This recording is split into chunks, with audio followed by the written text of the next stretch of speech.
Nene!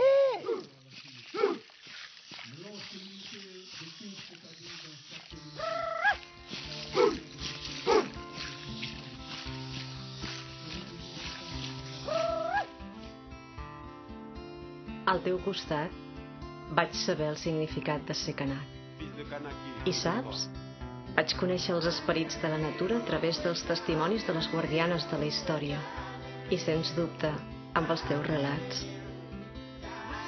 Vas ser tu qui va llaurar en mi la humilitat per a pensar en col·lectiu i la curiositat per explorar l'horitzó.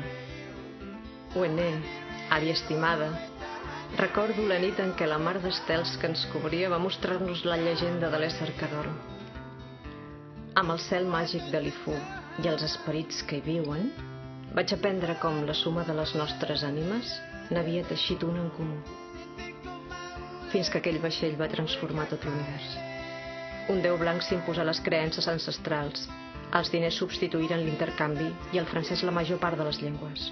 El cos harmònic va caure en un profund malson. Aquella història em persegueix des d'aleshores i no saps com.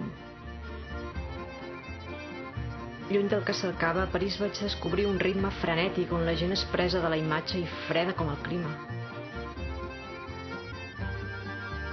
Conviuen dos mons que no es barregen. Un té la pell més bruna, pocs drets i molta feina.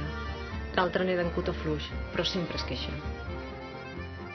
A París vaig fer molt bones coneixences, persones en qui vaig poder entendre aquell món i d'altres que lluiten per fer-ne un de nou. Tot i així, vaig seguir el camí. Més enllà del parc temàtic per turistes, a Catalunya hi viu un poble que, com el nostre, tampoc surt als llibres d'història.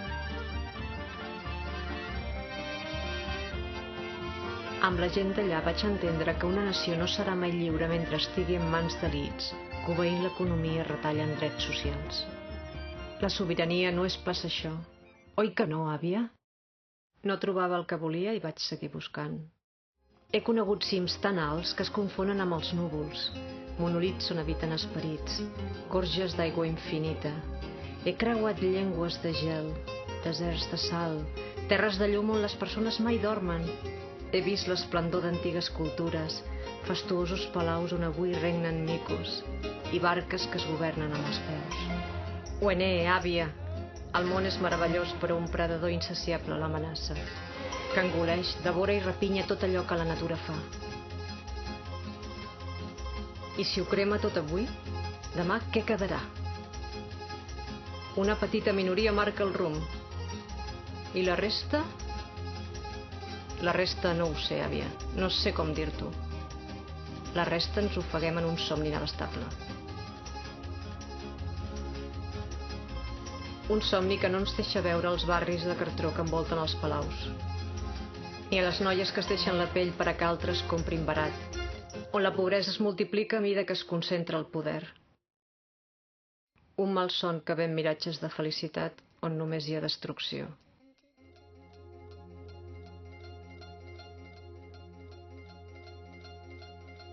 Sovint em demano, si som majoria, per què no fem res?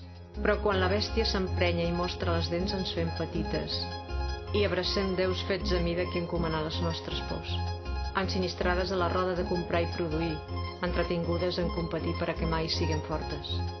I què queda? Ànimes esquinçades per tota mena d'anestèsies. Però no tot està perdut. Arreu del món hi ha gent teixint un nou demà. He vist veïnes organitzar-se en xarxes i esperits plens de força que m'han fet créixer. He compartit camí amb germanes que defensen els seus mons amb el poc que tenen. Societats en moviment que empenyen fort en la mateixa direcció. Camps llaurats amb esperances que ben segur veurem florir.